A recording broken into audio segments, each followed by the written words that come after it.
In this video, we are going to explain in detail about different trade blocs. Okay, first example of a trade bloc is the European Union or EU. So the headquarters of EU is in Brussels, Belgium.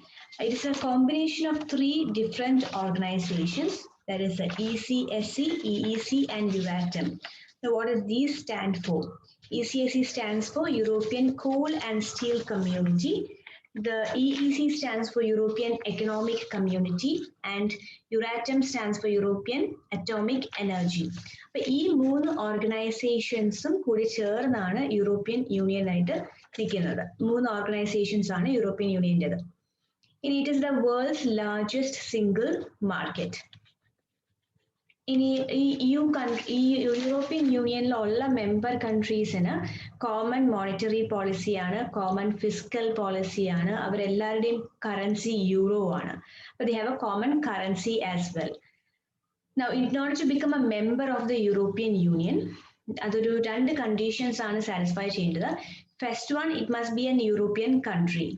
Second, it must be A democratic country. അപ്പോൾ European ആയിട്ടുള്ള ഏതൊരു democratic കൺട്രിക്ക് വേണമെങ്കിലും European യൂണിയന്റെ member ആകാവുന്നതാണ്.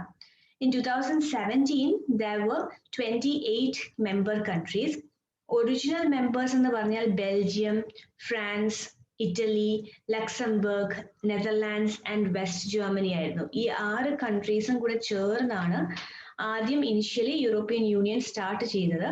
ഇപ്പൊ കൂടുതൽ members വന്നു. 2017 28 members ഉണ്ടായിരുന്നു. But in 2020 the United kingdom left the European union. അപ്പം യൂറോപ്യൻ യൂണിയൻ ലീവ് ചെയ്ത ആദ്യത്തെ മെമ്പർ കൺട്രി എന്ന് പറയുന്നത് യുണൈറ്റഡ് കിങ്ഡം ആണ്. അപ്പൊ യൂറോപ്യൻ യൂണിയൻ എന്ന് കേൾക്കുമ്പോൾ നമ്മൾ ബേസിക്കലി ഓർത്തിരിക്കേണ്ട ഇത്രയാണ്. അതിന്റെ headquarters is in Brussels, Belgium. It is A combination of 3 organisations. That is the European Coal and Steel Community, European Economic Community and European Atomic Energy. അത് വേൾഡിലെ largest single market ആണ് European union എന്ന് പറയുന്നത്. Member country ആകണമെങ്കിൽ it must be European country and it must be A democratic country. Originally ഉണ്ടായിരുന്ന countries എന്ന് പറയുന്നത് Belgium, France, Italy, Luxembourg, Netherlands and west Germany ആണ്. ഇപ്പൊ 28 മെമ്പേഴ്സ് ആയിരുന്നു 2017. 2020 ആയപ്പോഴത്തേക്കും യുണൈറ്റഡ് കിങ്ഡം ലീവ് ചെയ്തു പോയി, യൂറോപ്യൻ യൂണിയന്റെ മെമ്പർ അല്ല. ഈ മെമ്പർ കൺട്രീസിനെല്ലാം common monetary policy, fiscal policy and currency ആണ്. ഇനി what are the objectives of European Union? ഒരു യൂറോപ്യൻ യൂണിയന്റെ ഒബ്ജക്റ്റീവ്സ് എന്താണ്? ആദ്യം ഈ മെമ്പർ കൺട്രീസ് തമ്മിൽ establish an area of freedom, security and justice within the internal borders. അപ്പൊ അതിലുള്ള ആളുകൾക്ക് ഫ്രീഡം വേണം, ജസ്റ്റിസ് കിട്ടണം, സെക്യൂരിറ്റിയുടെ ഫീലിംഗ് ഉണ്ടാകണം. രണ്ടാമത്തെ, developing an internal market where competition is free. Member countries തമ്മിൽ കോമ്പറ്റീഷൻ ഫ്രീ ആയിട്ടുള്ള ഒരു ഇന്റേണൽ മാർക്കറ്റ് ഡെവലപ്പ് ചെയ്തെടുക്കുക. Then create a sustainable development with an economic growth capable of fulfilling the well-being needs of the society in the short, medium and long term. അപ്പൊ ആളുകളുടെ needs, വെൽബീയിങ്ങിനെ മുമ്പിൽ കണ്ടുകൊണ്ടാണ് European union create ചെയ്തിരിക്കുന്നത്. ആളുകളുടെ short term, medium term and long term wellbeing മനസ്സിൽ കണ്ടുകൊണ്ട് ഉള്ള economic growth through sustainable development, അതാണ് അവരുടെ അടുത്ത ഒബ്ജക്റ്റീവ് എന്ന് പറയുന്നത്. അപ്പം ഇപ്പൊ നമുക്കൊരു എക്കണോമിക് ഗ്രോത്ത് ഉണ്ടാവാൻ വേണ്ടിയിട്ട് നമ്മൾ എൻവയൺമെന്റിനെ ഹാം ചെയ്തോ, ആൾക്കാരെ ഹാം ചെയ്തോ പ്രോഡക്ട്സ് മാനുഫാക്ചർ ചെയ്ത് കഴിഞ്ഞാൽ ലോങ് ടേം വെൽബീയിങ്ങിനെ അത് എഫക്ട് ചെയ്യും. ഇപ്പോഴും അടുത്ത് വരുന്ന കാലത്തും പിന്നീടുള്ള കാലത്തും എല്ലാം ഉള്ള വെൽബീയിങ് മെയിൻറ്റെയിൻ ചെയ്തുകൊണ്ടുള്ളൊരു സസ്റ്റൈനബിൾ ഡെവലപ്മെന്റ് വഴി എക്കണോമിക് ഗ്രോത്ത്, ഇതാണ് അവരുടെ objective. The next objective is to promote scientific and technical progress. പിന്നെ സോഷ്യൽ എക്സ്ക്ലൂഷൻ ആൻഡ് ഡിസ്ക്രിമിനേഷനെ ഫൈറ്റ് ചെയ്യുക എന്നുള്ളത്, അവരെ മാറ്റി നിർത്തുക, ഒരു പെർട്ടിക്കുലർ കൺട്രി അവരെ ഡിസ്ക്രിമിനേഷൻ കാണിക്കുക, അതിൽ നിന്നൊക്കെ മാറി നിൽക്കുക എന്നുള്ളതാണ് യൂറോപ്യൻ യൂണിയന്റെ objective. And promoting economic, social and territorial solidarity among member states. Member states തമ്മിൽ ഒരു ഫ്രീ മൂവ്മെന്റ് അലൗ ചെയ്യുക എന്നുള്ളത്, സോളിഡാരിറ്റി കീപ്പ് ചെയ്യുക എന്നുള്ളതാണ് യൂറോപ്യൻ യൂണിയന്റെ objective. Now, what are the different activities of European Union? First one, elimination of customs duty, quantitative restrictions with regard to exports and import of goods among member countries. അപ്പം trade ബാരിയേഴ്സിനെ reduce ചെയ്യുക, tariff rates eliminate ചെയ്യുക എന്നുള്ളത് തന്നെയാണ് അവരുടെ first activity. Then establishment of common customs tariff and common commercial policy with regard to non-member countries. അപ്പം non-members countries member countries deal ചെയ്യുമ്പോൾ എങ്ങനെ ആയിരിക്കണം എന്നൊരു common commercial policy set ചെയ്യുക. Third one, abolition of all obstacles for movement of person, services and capital among member countries. നമ്മൾ നേരത്തെ discuss ചെയ്തതാണ് കഴിഞ്ഞ വീഡിയോയിൽ free movement of factors of production allow ചെയ്ത് കൊടുക്കുക എന്നുള്ളതാണ്. പിന്നെ കോമൺ പോളിസി സെറ്റ് ചെയ്യുക in the area of agriculture and transport. പിന്നെ ഒരു പ്രോപ്പർ സിസ്റ്റം ഉണ്ടായിരിക്കണം. Healthy competition between members exist ചെയ്യത്തക്ക രീതിയിലുള്ള ഒരു സിസ്റ്റം എസ്റ്റാബ്ലിഷ് ചെയ്തെടുക്കുക.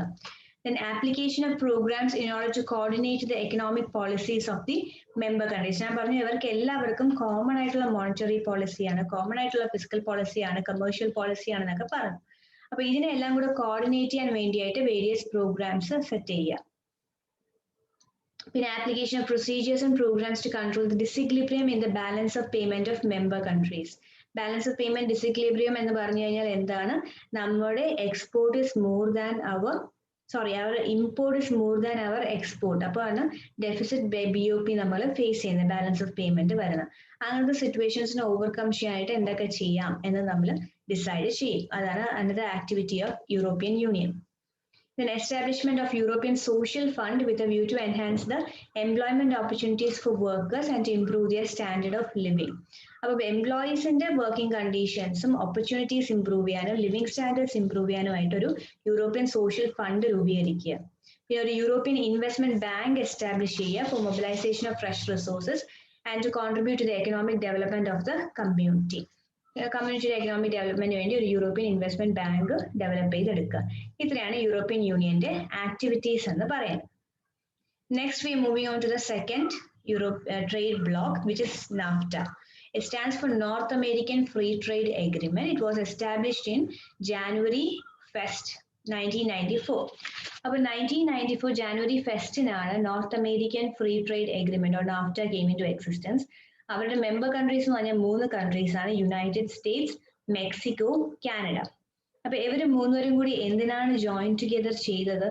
For discussing and entering into an agreement on the following areas. അപ്പം tariff reduction വേണ്ടിയായിട്ട്, free movement of professionals among the 3 countries, financial direct investment matters, consumer safety, specific issues relating to protection of labor and environment. അപ്പൊ environmental protection ensure ചെയ്യുക, labor protection measures എടുക്കുക, കൺസ്യൂമറിന്റെ safety ensure ചെയ്യുക, financial and direct ഇൻവെസ്റ്റ്മെന്റ്സിന്റെ മാറ്റേഴ്സിലുള്ള decisions, പിന്നെ പ്രൊഫഷണൽസിന് 3 കൺട്രിയും തമ്മിൽ free ആയിട്ട് move ചെയ്യാനുള്ള ഒരു permission, tariff reduction, ഇതെല്ലാം മുന്നിൽ കണ്ടുകൊണ്ടാണ് നാഫ്റ്റ അവര് 1994 സെറ്റപ്പ് ചെയ്തത്. But on conducting a research, it was found that NAFTA was not achieving the objectives for which it was set up. അതുകൊണ്ടാണ് അതിനെ it was replaced in 2018 by USMCA, which consists of US, Mexico and Canada. അപ്പോൾ same countries തന്നെയാണ് member countries, but അവർ തമ്മിലുള്ള എഗ്രിമെന്റ്സിൽ കുറച്ച് changes വരുത്തി നാഫ്റ്റനെ മാറ്റി 2018 ആയപ്പോൾ ഇതിനെ USMCA എന്നുള്ള രീതിയിൽ പുതിയൊരു ട്രേഡ് യൂണിയൻ ആയിട്ട് വന്നു. അപ്പൊ നാഫ്റ്റയുടെ എന്തായിരുന്നു ഒബ്ജക്റ്റീവ്സ് എന്ന് ചോദിച്ചാൽ, ബിസിനസ് ഓപ്പർച്യൂണിറ്റീസ് ക്രിയേറ്റ് ചെയ്യുക, particularly in Mexico. Second one, competitive advantage of companies operating in USA, Canada and Mexico. അവരുടെ കോമ്പറ്റീറ്റീവ്നെസ് ഇംപ്രൂവ് ചെയ്യാനായിട്ട് അവർ തമ്മിൽ കോമ്പീറ്റ് ചെയ്ത് ബെറ്റർ ക്വാളിറ്റി പ്രോഡക്ട്സ് ഇന്റർനാഷണൽ മാർക്കറ്റിൽ ഇറക്കുക എന്നുള്ളതായിരുന്നു അവരുടെ രണ്ടാമത്തെ ഒബ്ജക്റ്റീവ് നാഫ്റ്റയുടെ. മൂന്നാമത്തെ, reduce the price of products by enhancing the competition. Competition improve ചെയ്യുമ്പോൾ ലോ കോസ്റ്റ് നമ്മൾ മാനുഫാക്ചർ ചെയ്യാൻ നോക്കും. ലോ കോസ്റ്റിൽ ലാർജ് സ്കെയിലിൽ മാനുഫാക്ചർ ചെയ്യുമ്പോഴത്തേക്കും നമുക്ക് പ്രോഫിറ്റ്സ് ഇൻക്രീസ് ചെയ്യും, പ്രൈസും റെഡ്യൂസ്ഡ് റേറ്റ്സിൽ ഓഫർ ചെയ്യാനായിട്ട് പറ്റും. Then to enhance industrial development and thereby provide employment throughout the region.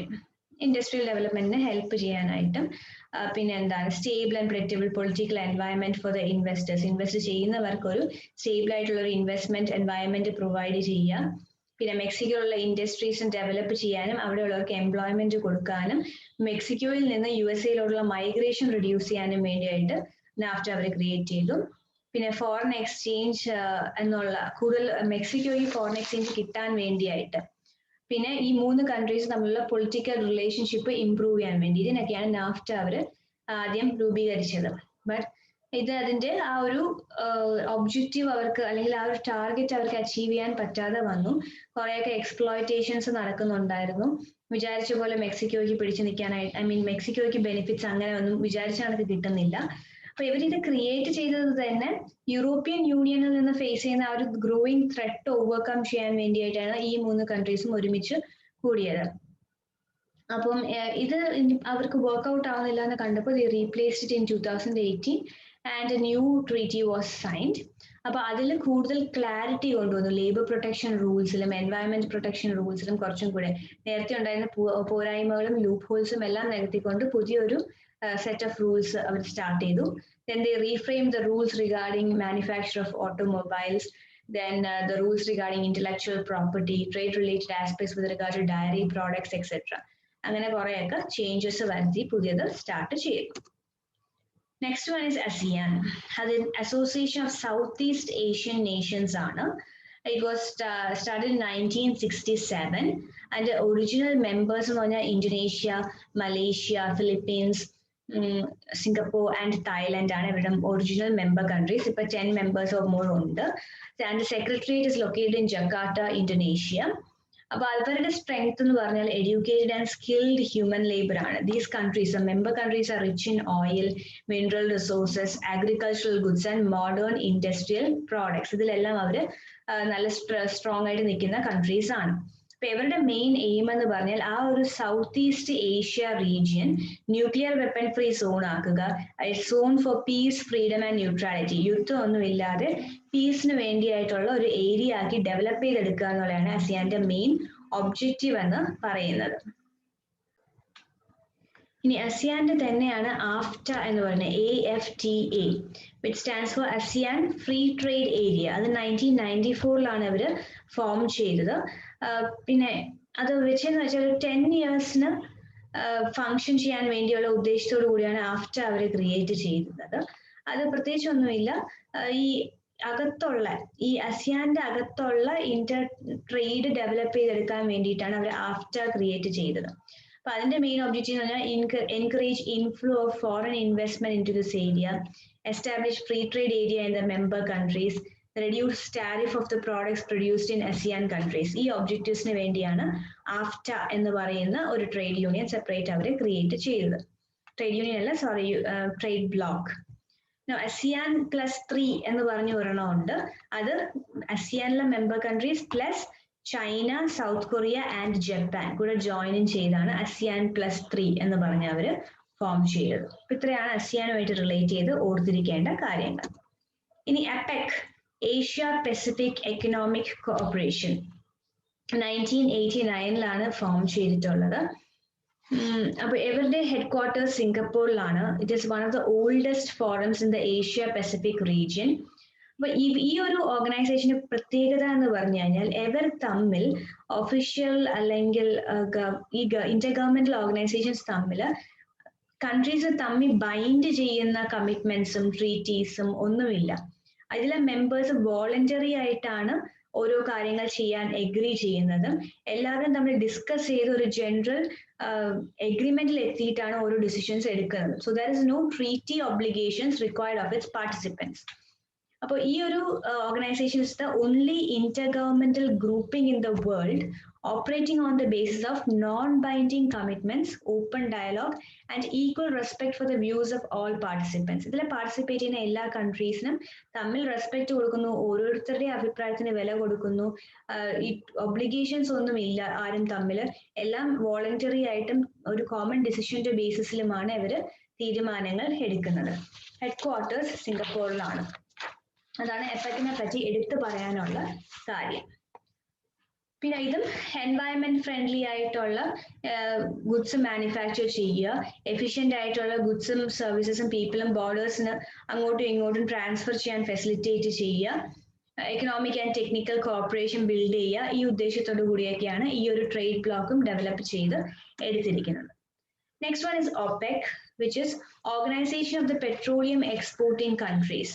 അപ്പോൾ ഒരു 14 countries ആണ് member countries ആണ് ഒരുമിച്ച് വന്നത്. അമേരിക്ക, ഏഷ്യ, ആഫ്രിക്ക എന്നീ 3 കോണ്ടിനെന്റ്സിലുള്ള കൺട്രീസ് ഒരുമിച്ച് ഗ്രൂപ്പ് ചെയ്ത് ക്രിയേറ്റ് ചെയ്ത ട്രേഡ് ബ്ലോക്ക് ആണ്. അതിന്റെ ഹെഡ്ക്വാർട്ടേഴ്സ് വിയന്നയിലാണ്, ഓസ്ട്രേലിയയിലുള്ള. ഇതിന് ആദ്യത്തെ ഫൗണ്ടർ മെമ്പേഴ്സ് പറഞ്ഞാൽ Iran, Iraq, Kuwait, Saudi Arabia, Venezuela. ഈ 5 കൺട്രീസും കൂടെ ചേർന്നാണ് ആദ്യം ഇത് ഫോം ചെയ്തത്. അപ്പൊ ഇവരുടെ ഇന്റൻഷൻ എന്ന് പറഞ്ഞാൽ ഇവരുടെ മെയിൻ റിസോഴ്സ് എന്ന് പറയുന്ന പെട്രോളിയം പ്രോഡക്ട്സ് ആണ്. അപ്പൊ ഈ പെട്രോളിയം പ്രോഡക്ട്സിന്റെ എഫിഷ്യന്റ് ആയിട്ട് സെൽ ചെയ്ത് പോകുന്നത് മാത്രമാണ് ഇവരുടെ ഒരു ഇൻകം ജനറേഷൻ സോഴ്സ്. അപ്പൊ ആ ഇൻകം വെച്ച് വേണം ആളുകൾക്ക് ജോബ് കൊടുക്കാൻ, എഡ്യൂക്കേഷൻ കൊടുക്കാൻ, ഹെൽത്ത് കെയർ കൊടുക്കാൻ, decent standard of living offer ചെയ്യാൻ. അപ്പൊ അതിന് വേണ്ടിയിട്ടാണ് ഇവരെല്ലാം കൂടി ഒരു ട്രേഡ് ബ്ലോക്ക് ക്രിയേറ്റ് ചെയ്തത്. അപ്പൊ അതിന്റെ ഒബ്ജക്റ്റീവ്സ് എന്ന first one, to coordinate and unify the petroleum policies of the member countries and to determine the best means for safeguarding the individual and collective interest. അപ്പോൾ പെട്രോളിയം ആയിട്ട് relate ചെയ്യുന്ന policies common ആയിട്ട് ഈ member countries എല്ലാം കൂടെ ഒരുമിച്ച് decide ചെയ്യുക. അപ്പൊ എല്ലാവരുടെയും ഇൻട്രസ്റ്റ് പ്രൊട്ടക്ട് ചെയ്തും സേഫ് ഗാർഡ് ചെയ്തും പോകുന്ന രീതിയിലുള്ള ഒരു പോളിസി ഡെവലപ്പ് ചെയ്തെടുക്കുക. Second, to seek ways and means of ensuring the stabilization of prices in international oil markets with a view to eliminate harmful and unnecessary fluctuations. Stable ആയിട്ട് ഇതിന്റെ price കൊണ്ടുപോകാനായിട്ട് വേണ്ട measures എടുക്കുക. ഈ ഫ്രീക്വന്റ് ആയിട്ട് ഇങ്ങനെ fluctuate ചെയ്തുകൊണ്ടിരുന്നു കഴിഞ്ഞാൽ അവരുടെ ഇൻകം അൺസർട്ടൺ ആണ്. It will affect them adversely. അപ്പൊ ആ ഒരു stabilisation of prices in international oil market ആണ് രണ്ടാമത്തെ objective. Third one, to provide an efficient economic and regular supply of petroleum to consuming nations and a fair return on capital to those investing in the petroleum industry. Petroleum ഇൻഡസ്ട്രിയിൽ invest ചെയ്യുന്നവർക്ക് fair ആയിട്ടുള്ള ഒരു റിട്ടേണും ഇത് consume ചെയ്യുന്നവർക്ക് uninterrupted ആയിട്ട് regular supply കൊടുക്കാനും വേണ്ടിയായിട്ടുള്ള efficient measures എടുക്കുക. ഇതാണ് ഈ ഒരു ട്രേഡ് ബ്ലോക്കിന്റെ മെയിൻ പർപ്പസ് എന്ന് പറയുന്നത്. ഇനി അതല്ലാതെ കുറെ ട്രേഡ് ബ്ലോക്സ് ഉണ്ട്. അതിലിപ്പം ഇതുവരെയും ക്വസ്റ്റ്യനിൽ കണ്ടിട്ടുള്ള ട്രേഡ് ബ്ലോക്സിനെയാണ് ഞാൻ ഇത്രയും ഡീറ്റെയിൽ ആയിട്ട് എക്സ്പ്ലെയിൻ ചെയ്തത്. ഇതൊക്കെ ചിലപ്പോൾ 1 മാർക്കിന് എക്സ്പാൻഷൻ ചോദിച്ചെന്നിരിക്കാം.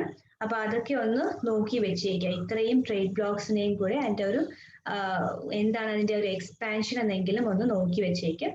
ടൈം കിട്ടുന്നെങ്കിൽ അതിനെ പറ്റി ഒരു എക്സ്പ്ലനേഷനും കൂടെ ഷോർട്ടായിട്ട് നോക്കി വെച്ചാൽ നല്ലതായിരിക്കും. അപ്പൊ ഇത്രയേ ഉള്ളൂ with regard to trade blocks. In the next class we will discuss about multinational corporations. Okay, thank you.